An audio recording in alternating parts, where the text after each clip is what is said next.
नमस्कार, मैं Anushree Bhardwaj सरागिला news channel के प्रदेश बुलेटिन में आप सभी का स्वागत करती हूँ। चलिए नजर डालते हैं इस वक्त की प्रमुख खबरों पर। अपर मुख्य चिकित्सा अधिकारी डॉक्टर जगदीश चंद्र जोशी ने उठाए सिस्टम पर सवाल। सरकारी भूमि पर निर्माण हुए 2 भवनों की तहसील प्रशासन ने जेसीबी से किया ध्वस्त। युवा बोले अब प्रदेश सरकार को देना होगा जवाब, अब नहीं चलेगा कोई बहाना। कॉर्बेट पार्क क्षेत्र के अंतर्गत वन भूमि पर बने एक मजार व एक मंदिर पर प्रशासन व वन विभाग की संयुक्त टीम ने चलाई जेसीबी। बेरोजगार युवाओं ने कहा कि 15 दिन के भीतर सरकार राजकीय मेडिकल कॉलेज के पदों पर भर्ती की विज्ञप्ति जारी करे, नहीं तो होगा आंदोलन। हज यात्रियों का टीकाकरण और प्रशिक्षण कार्यक्रम शुरू। रामनगर में तेज आंधी तूफान के बाद नेशनल हाईवे पर गिरा पेड़। हाईकोर्ट के आदेशों के बाद अवैध अतिक्रमण पर चला बुलडोजर। रुद्रपुर में हुआ रक्तदान शिविर का आयोजन। फर्टिलाइजर लिमिटेड की धोखाधड़ी के मामले में एक आरोपी गिरफ्तार। फॉरेंसिक साइंस लैब में कार्यशाला का हुआ आयोजन। अब खबरें विस्तार से। जसपुर के निवार मंडी गांव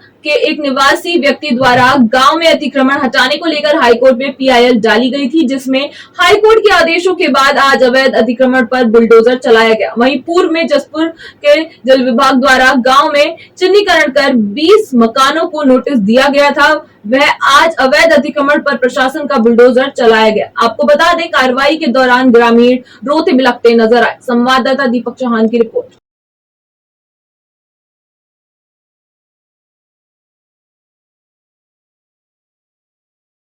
हाईकोर्ट के इसमें निर्देशक के उसमें एक डायरेक्शन दिया था हम लोगों को कि जिसमें कि जो निवार मंडी में जो अतिक्रमण है 4 पर्टिकुलर खसरे थे उसमें, तो उन खसरों में जो भी अतिक्रमण था उसको हटाने के निर्देश दिए थे। तो उसी के क्रम में आज यहाँ पर कार्रवाई की जा रही है। यहाँ पर लगभग 30 मकान होंगे, परिवार तो ज्यादा है इसमें, 30 मकान होंगे जो अतिक्रमण की जद में है। अपर मुख्य चिकित्सा अधिकारी नैनीताल डॉक्टर जगदीश चंद्र जोशी ने स्वास्थ्य विभाग देहरादून के द्वारा अभी तक उनको मुख्य चिकित्सा अधिकारी का पद या बेस चिकित्सा हल्द्वानी के प्रमुख चिकित्सा अधिकारी पद पर नियुक्त न करने को लेकर सिस्टम पर बड़े सवाल खड़े किए हैं। संवाददाता दीपक अधिकारी की रिपोर्ट। मेरा नाम डॉक्टर जगदीश चंद्र जोशी है। मैं जिला नैनीताल में पौने 3 साल से एडिशनल सीएमओ के पद पर काम कर रहा हूँ और सुचारू रूप से सेवाएं दे रहा हूँ। कुल सेवाएं मेरी 29 साल की हो गई हैं और मेरा 2013 से अब तक 10 साल से ऊपर का समय हो गया। मेरे 2 प्रमोशन पेंडिंग हो गए हैं, एक प्रमोशन संयुक्त निदेशक का, दूसरा अपर निदेशक का। जबकि मेरे सभी जूनियर जो मुझसे 1 साल से 3 साल तक जूनियर है वो सब मतलब अपर निदेशक स्तर का प्रमोशन का लाभ पा करके जिला चिकित्सालय के पीएमएस बने बैठे हैं या जिला के सीएमओ बना दिए हैं। और ये मेरा भी हक है कि मुझे भी किसी जिले का सीएमओ बना देना चाहिए था या किसी जिला चिकित्सालय का पीएमएस बना देना चाहिए था, अभी तक नहीं बनाया गया। तो वहाँ के कुछ डॉक्टर और कुछ कार्मिक, कुछ रिटायर्ड भी हैं, कुछ वर्तमान कार्मिक नौकरी कर रहे हैं। तो ये लोग इन्होंने एक प्रतिज्ञा ठान रखी है, मतलब एक नकारात्मक प्रकार की कि इसका प्रमोशन डॉक्टर जगदीश चंद्र जोशी को होने नहीं देना है। तो ये महानिदेशालय में सांठगांठ कर रखी है कई सालों से, इसलिए मेरे प्रमोट नहीं किया जा रहा है। एचआर मेरी कोई बैड एंट्री नहीं है, आज तक मेरी किसी साल की एचआर प्रतिकूल नहीं है और कुछ साल की एचआर उत्कृष्ट मिली है, कुछ साल की अति उत्तम मिली है। ऐसा विश्वसनीय सूत्रों से मुझे जानकारी मिली है। इस बारे में मैं वर्ष 2014 से लगातार स्वास्थ्य निदेशक से पत्राचार कर रहा हूँ और अब तक मतलब 125 से भी ज़्यादा पत्र मैं स्वास्थ्य निदेशक को भेज चुका हूँ। इसकी कॉपी स्वास्थ्य सचिव को की गई है, राज्यपाल को भी की गई है जी।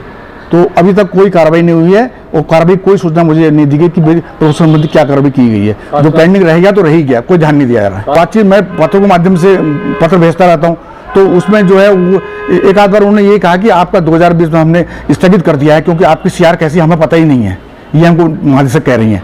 जबकि वो इतना बड़ा वेतन लेती हैं, सबसे बड़ी अधिकारी हैं महानिदेशक और स्वास्थ्य सचिव, और सबसे अधिक वेतन लेना, सबसे अधिक उच्च गाड़ियों में घूमना, तो उनको सारी सुविधाएं जब मिली है सरकार द्वारा तो उनको सब पता होना चाहिए। विभाग की मुखिया हैं, उनको तो मकाने का उनकी ड्यूटी है मेरी सीआर यहाँ से और नैनीताल सीएमओ की जिम्मेदारी भेजने की।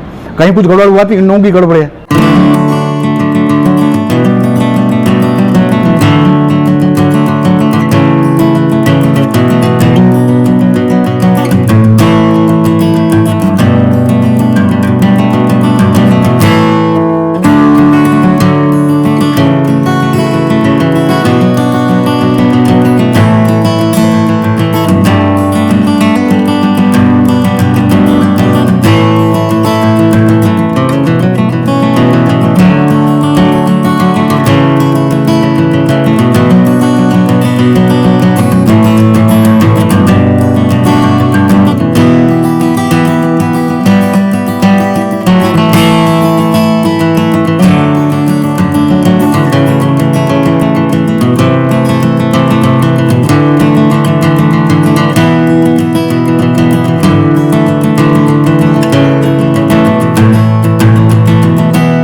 उधम सिंह नगर की पुलिस ने नेशनल फर्टिलाइजर लिमिटेड से 95 लाख की धोखाधड़ी के मामले में तराई सीड्स के मालिक को गिरफ्तार किया है। आपको बता दें, सरकारी अनाज को बाजार में बेचने जाने का आरोप तराई सीड्स कंपनी के मालिक के ऊपर लगाया है, जिसके बाद कंपनी के मालिक को गिरफ्तार कर जेल भेज दिया गया है। सर ने बोल दिया है। हाल ही में हमको एक सूचना आई, सूचना के मतलब हमारे पास नेशनल फर्टिलाइजर्स लिमिटेड जो भारत सरकार की कंपनी है के दिया था 4500 क्विंटल गेहूं, बहुत करोड़ों की मात्रा होती है, वो उनका ये दिया था कि आप प्रोसेस करेंगे और फिर हमको वापस देंगे। बेसिकली एनएफएल को ही वापस देना था, प्रोसेसिंग फीस और स्टोरेज फीस दोनों दिया था। पर उस फर्म का संचालक एवं मालिक है हरिंदर है, उसने क्या करा पूरा गेहूं उसने मतलब बेच दिया। जो सरकार ने खरीद करके दिया था, सरकार ने प्रोक्योर करके उसको दिया था, सरकार ने इसलिए दिया था कि भाई मतलब एनएफएल ने इसलिए दिया था क्योंकि आप प्रोसेस करके अपने पास रखिए और हम मंगाएंगे करके। उस दौरान इसने देखा मार्केट में गेहूं का रेट काफी बढ़ गया, उसने सरकारी गेहूं को ही बेच दिया और बेच के 95 लाख रुपए का उसने कमाई कर दिया है। इस प्रकार सरकारी गेहूं का गबन करना और सरकारी संपत्ति का गबन करना, अवैध तरीके से खुर्द-बुर्द करने में मैंने बहुत स्ट्रिक्टली एक्शन लिया है। जब एनएफएल वाले मेरे पास आए तो तत्काल मैंने एफआईआर की निर्देश दिया है और संगीन धाराओं में हमने मुकदमा दर्ज किया है। 409, 467, 468, 71, 420 सरकारी संपत्ति को खुर्द-बुर्द करने का धारा हमने इन्वेस्टिगेशन करा तो पाया, तो उसके दौरान जो है इस एक अभियुक्त को हमने गिरफ्तार करके आज जेल भेजा जा रहा है। उसकी और संपत्ति का भी हम जांच कराएंगे। मैं आपके माध्यम से ये कहना चाहता हूं कि किसी भी सरकारी कंपनी हो या किसी भी भारत सरकार का हो या उत्तराखंड सरकार का हो या बैंक हो, आप इस प्रकार की करते हैं कार्रवाई तो आपके विरुद्ध संगीन धारा में ही मुकदमा होगा और जेल के अलावा गैंगस्टर की कार्रवाई भी हम अमल में लाएंगे। खटीमा के ग्राम मुंडेली से ऊंची मोवट रोड पर स्थित अल्केमिस्ट चौराहे पर 2 सरकारी भूमि पर अवैध निर्माण हुए भवनों को प्रशासन ने हटाने की कार्रवाई की। वहीं मौके पर पहुंचे उप जिलाधिकारी रविंद्र विश ने कहा, सरकारी रास्ते की भूमि पर 2 भवन निर्माण अवैध रूप से किए गए, जिनको हटाने हेतु पूर्व में 6 माह पूर्व नोटिस देकर हटाने की कार्रवाई के लिए कहा गया था, परंतु भवन स्वामियों ने निर्माण को ध्वस्त नहीं किया, इसलिए प्रशासन ने कार्रवाई करते हुए दोनों भवनों को मौके पर तोड़वाया। संवाददाता गुरदीप सिंह की रिपोर्ट। हमें आदेश है कि जितनी भी हमारी सरकारी भूमि है इसमें जो भी अतिक्रमण हुए हैं उनको हटाया जाए। इसी के क्रम में आज यहाँ खेतल संडा खाम में आया और यहाँ पर एक 6-2 की हमारी अभिलेखों में दर्ज है। रास्ता हमारा सार्वजनिक रास्ता है, उसमें कई लोगों के द्वारा अवैध रूप से निर्माण किया जाए। उस निर्माण को हम आज ध्वस्त कर रहे हैं और करीब 1.4 हेक्टेयर के लगभग भूमि को हम अतिक्रमण से मुक्त करवाएंगे। लगभग 5-6 महीने पहले एक नोटिस दिया था जिसका उनको कोई जवाब नहीं दिया। उसके बाद हमने 1.5-2 महीने बाद पहले भी कार्रवाई की गई थी, लेकिन उनको फिर मौका दिया था कि आप स्वयं हटा लें, लेकिन आज तक इन्होंने हटाया नहीं, लिहाजा आज हम इसको स्वयं हटा रहे हैं। भारत विकास परिषद और वीर सावरकर शाखा के द्वारा रक्तदान शिविर का आयोजन जिला मुख्यालय रुद्रपुर में किया गया। आपको बता दें, वीर सावरकर शाखा के सदस्यगण और तमाम शहर के लोगों द्वारा आज रक्तदान किया गया। वहीं शाखा के पदाधिकारियों द्वारा बताया गया कि रक्तदान महादान है। आवश्यकता पड़ने पर जब रक्त नहीं मिलता तो इसकी कीमत का अंदाजा लगाया जाता है और रक्तदान से किसी के जीवन बचाया जा सकता है तो वह अपने आप में एक महापुण्य का कार्य है।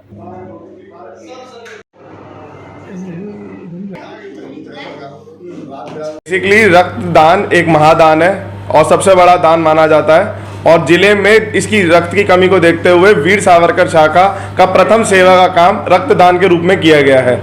जो हमारा उद्देश्य है कम से कम 50 बोतल खून हम इस ब्लड बैंक में योगदान दे पाएं अपना, और लोगों से भी मैं अपील करता हूं कि आप आए और इस रक्तदान के शिविर को वो सक्सेसफुल बनाएं। गुरुवार को उत्तराखंड युवा एकता मंच व उत्तराखंड बेरोजगार संघ द्वारा संयुक्त रूप से प्रेस कॉन्फ्रेंस का आयोजन किया गया, जिसमें उत्तराखंड बेरोजगार संघ के अध्यक्ष बॉबी पवार और उत्तराखंड युवा एकता मंच के संयोजक पीयूष जोशी द्वारा भर्ती घोटालों की सीबीआई जांच करवाने की मांग करते हुए सरकार के खिलाफ तमाम साक्ष्यों पर पर्दा डालने की बात कही। इस मौके पर उन्होंने यह भी कहा कि प्रदेश सरकार उत्तराखंड के युवाओं की प्रतिभा के साथ अन्याय तो कर ही रही है, साथ ही गुमराह भी कर रही है। संवाददाता दीपक अधिकारी की रिपोर्ट। बड़ा दुर्भाग्य की बात है, सरकार चाहे कोई भी रही हो, हम सबका दायित्व बनता है कि पार्टी दूसरी बात है, हम पहले भारतवासी हैं। उत्तराखंड ये है कि जो उत्तराखंड प्रदेश जिस परिकल्पना को लेकर बना था, जहाँ पर हमारे आंदोलनकारियों ने हमारे अभिभावकों ने ये सोचा हमारे प्रदेश के युवाओं को रोजगार मिलेगा, यहाँ पलायन रुकेगा। आज वो सारी बातें तार तार हो चुकी है। आज मैं ये मुद्दा आपके सामने लेने वाला हूँ। इसमें आप देख रहे हैं कि ग्रुप सी का एक पद, जिसमें ये नियमावली है कि ग्रुप सी के पद पर कोई भी बाहरी प्रदेश का व्यक्ति यहाँ पर अप्लाई नहीं करेगा। बाहरी प्रदेश के व्यक्ति को यहाँ पर नौकरी नहीं दी जाएगी, वो भी पे ग्रेड 4600 पर। जहाँ पर ये मैं लिस्ट आपको दिखा रहा हूँ, इसमें ऐसे नाम है जो लगातार जो राजस्थान से ताल्लुक़ करते हैं, जो उत्तर प्रदेश से ताल्लुक़ करते हैं, उन लोगों ने यहाँ पर ग्रुप सी के नर्सिंग अधिकारी के पद पर आवेदन किया है और उनका आवेदन स्वीकार हुए हैं। अब कल के दिन ये जो भर्ती प्रक्रिया पूर्ण होने के बाद ये सबको नौकरी मिल जाएगी, परंतु उत्तराखंड का युवा ये पूछता है क्या इस आदेश के बाद उत्तराखंड सरकार ने यहाँ के युवाओं के भविष्य को सुरक्षित करने के लिए क्या कदम उठाए? क्या जब कोर्ट ने ये आदेश दिया कि आप अप्लाई कर सकते हैं, तो क्या सरकार ने कोई ऐसा कदम उठाया? क्या सरकार ने कोई अध्यादेश लाया? आज उत्तराखंड बेरोजगार संघ और उत्तराखंड युवा एकता मंच, साथ ही में एलिंग वेलफेयर नर्सिंग फाउंडेशन, हम सभी संगठनों ने मिलकर ये एक आम राय बनाई है कि उत्तराखंड में जितने भी भर्ती घोटाले चल रहे हैं, इसके अलावा विभिन्न मुद्दों पर हम लोग जो है संयुक्त रूप में संघर्ष करेंगे और प्रदेश में जब भी आह्वान होगा, प्रदेश हित में जो भी आंदोलन होंगे, सब लोग संयुक्त रूप में आप लड़ाई लड़ेंगे। और राज्य सरकार अगर ये सोच रही है कि राज्य के युवाओं की मांगों को नकार दिया जाएगा, तो ये राज्य सरकार का केवल एक सोच है। इस मिथ्या को, भ्रम को राज्य के युवा जो है आंदोलनों के माध्यम से तोड़ेंगे और इसके लिए हम लोग आगे संघर्ष करेंगे। साथ ही साथ पीसीएस का एक बड़ा मुद्दा है कि पीसीएस में सिलेबस बदलाव की मांग राज्य के अभ्यर्थी लगातार कर रहे हैं। मुख्यमंत्री जी ने 3 बार हमें आश्वासन दिया कि पीसीएस का सिलेबस बदलेगा और पेपर 7 से जो है मैथ्स को हटाया जाएगा। उस पर कोई कार्रवाई नहीं हुई। बॉबी भाई लोगों के ऊपर मुकदमे जो लगे थे वो वापसी के ऊपर कोई कार्रवाई नहीं हुई। तो जो आश्वासन थे वो झूठे साबित हुए। तो हम सरकार को चेताने के लिए आज यहाँ पे आए हुए हैं कि आप जो है जाग जाइए और जो हमारी मांगे जो आपने आश्वस्त की हैं, मुख्यमंत्री ने सदन के अंदर आश्वस्त किया है, आप उन मांगों को पूर्ण कीजिए, नहीं तो पूरे प्रदेश में व्यापक जन आंदोलन होगा।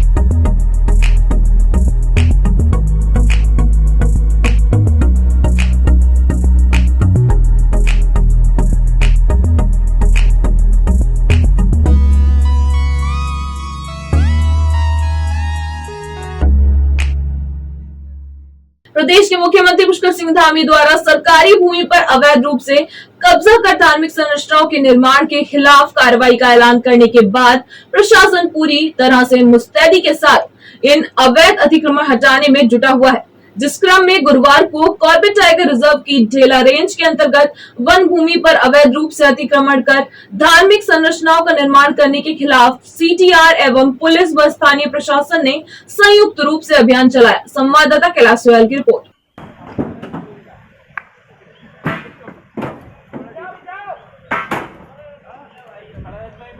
नर्सिंग पदों पर वर्ष भर भर्ती की मांग को लेकर आज हल्द्वानी में एलिंग वेलफेयर नर्सेज फाउंडेशन के बैनर तले धरना प्रदर्शन हुआ। बेरोजगार युवाओं ने आरोप लगाया कि नैनीताल हाईकोर्ट से मामले को जीतने के बाद सरकार उनके साथ एक और नया छलावा करने जा रही है। उन्होंने कहा कि सरकार केवल स्वास्थ्य विभाग के 1564 पदों पर भर्ती की विज्ञप्ति जारी कर रही है, जबकि मेडिकल कॉलेज को छोड़ दिया गया है और कहा यह जा रहा है कि मेडिकल कॉलेज के 1400 पदों पर परीक्षा आयोजित कराई जाएगी।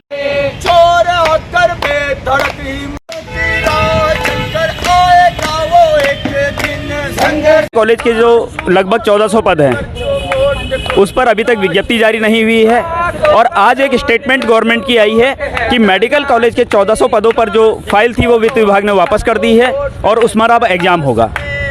जबकि हमने लगातार लड़ाइयाँ लड़ी, हाईकोर्ट से भी हम केस जीत कर आए हैं कि वर्षवार नियुक्ति हमको मिलेगी, चाहे वो मेडिकल कॉलेज के पद हैं चाहे वो स्वास्थ्य विभाग के पद हैं। टोटल पदों पर वर्षवार नियुक्ति का प्रावधान था। आज सरकार अपने उस प्रावधान, उस मुद्दे से भटक गई है। आज सरकार ने क्या कर दिया है, मेडिकल कॉलेज के 1400 पदों पर एग्जाम की बात करने लग गई है, जबकि हाईकोर्ट के डिसीजन की कॉपी हमारे पास है जिसमें हाईकोर्ट ने साफ साफ कहा वन टाइम सेटलमेंट के तहत इनको वर्षवार नियुक्ति दी जाए।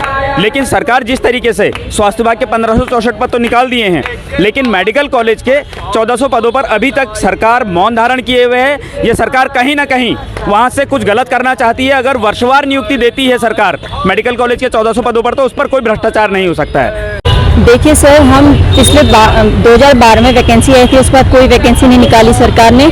अभी 2 साल पहले उन्होंने 2800 वैकेंसियाँ निकाली, उसमें से 1500 वैकेंसियाँ थी सीएससी की और 1400 वैकेंसी थी मेडिकल कॉलेज की।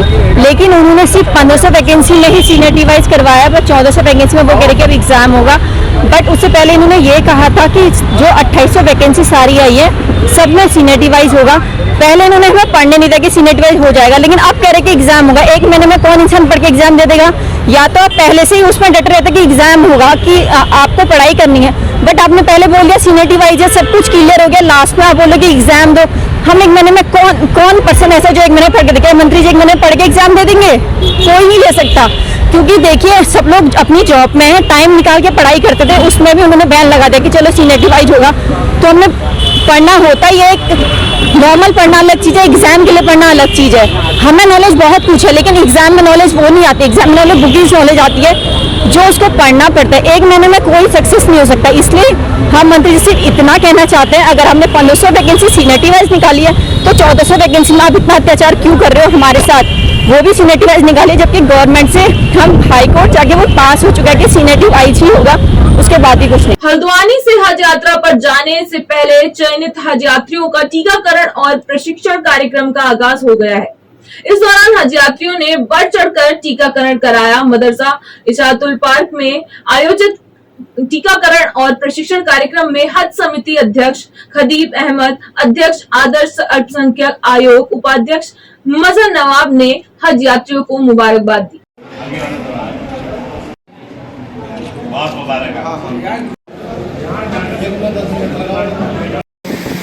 अगर जितने फिक्रमंद आप लोग हैं, जितनी फिक्र आप लोग करते हैं, सबसे पहले तो तमाम हज जाने वाले तमाम हाजियों को दिल की गहराइयों से बहुत बहुत मुबारकबाद।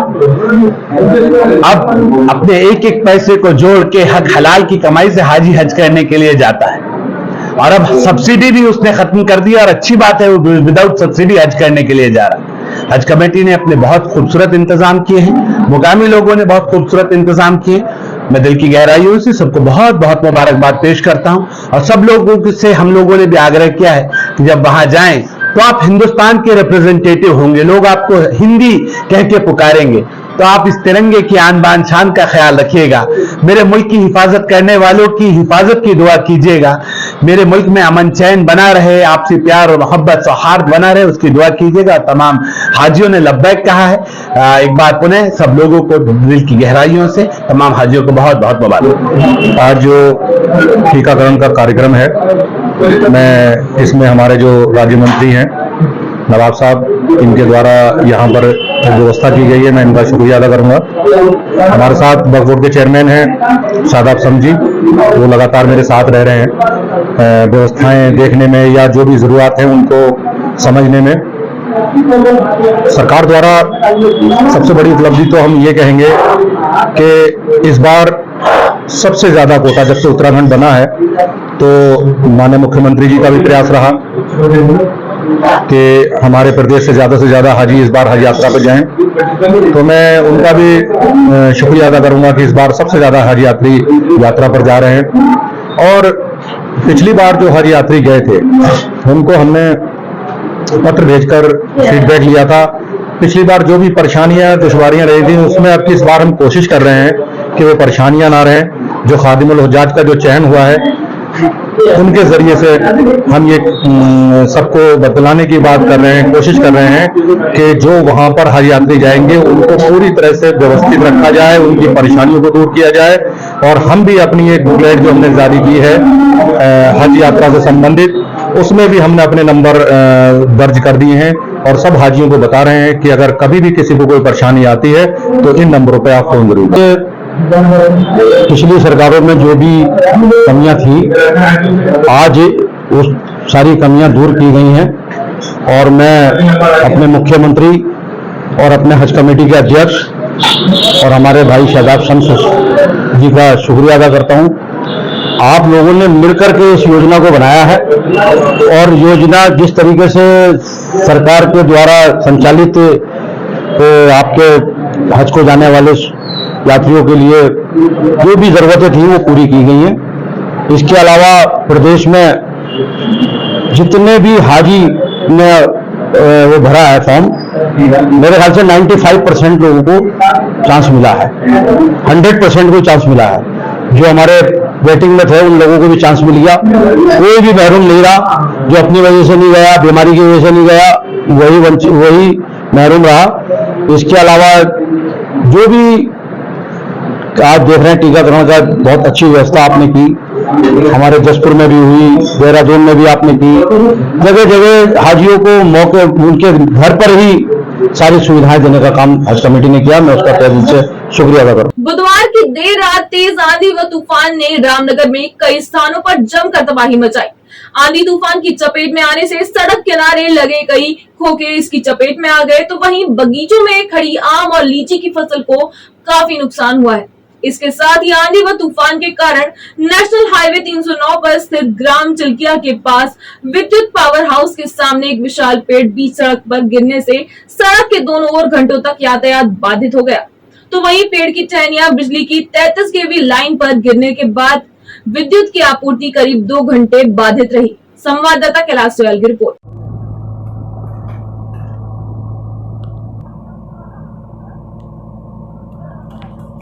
ये चिल्किया 132 पावर हाउस के सामने एक पेड़ गिरा हुआ है, ये हमारी लाइन पर गिरा हुआ है, जिससे जो है लाइन ब्रेकडाउन में है। अभी हम लोग सभी लोग लगे हुए हैं यहाँ पर और इसको हटवाने की कोशिश करें। तो पीडब्ल्यूडी की जेसीबी भी आई हुई है, शायद अब चालू हो ही जाएगी, 10-15 मिनट में चालू हो जाएगी। इसमें रात को तो ऐसा कोई नुकसान नहीं हुआ है, लेकिन विद्युत आपूर्ति सामान्य जनता को नहीं मिल पाई, वही हमारा नुकसान है। कहाँ हैं सब लोग? शाम की चाय तो एक साथ होनी चाहिए, सब लोग एक साथ बैठना ही नहीं चाहते। पापा, try this. लो, सब लोग पकड़ लीजिए।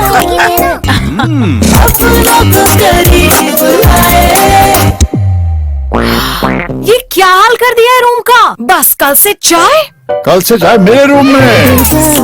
देवर पर नमकीन को करी। पूर्व मुख्यमंत्री और कद्दावर कांग्रेसी नेता हरीश रावत ने आज अपने गांव मोनरी में काफल पार्टी का आयोजन किया। इस काफल पार्टी के लिए पूर्व दर्जा मंत्री बिट्टू कर्नाटक लंगड़ा विकास खंड के बेहद रसीले 2 क्विंटल काफल और सिलबट्टे का घर में पिसा कई तरह का पहाड़ी नमक लेकर आज मोनरी पहुंचे।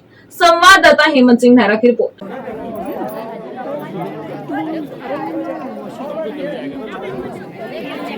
फॉरेंसिक साइंस लैब रुद्रपुर में विवेचना अधिकारियों की 1 दिवसीय कार्यशाला का आयोजन किया गया। आपको बता दें, फॉरेंसिक साइंस लैब के संयुक्त निदेशक डॉक्टर दयाल शरण ने प्रतिभागियों को फॉरेंसिक साइंस लैब के बारे में बताया। वहीं मुख्य अतिथि के रूप में भाजपा विधायक शिव अरोड़ा ने कार्यक्रम में शिरकत कर कार्यशाला का शुभारंभ किया। संवाददाता दुर्गेश तिवारी की रिपोर्ट।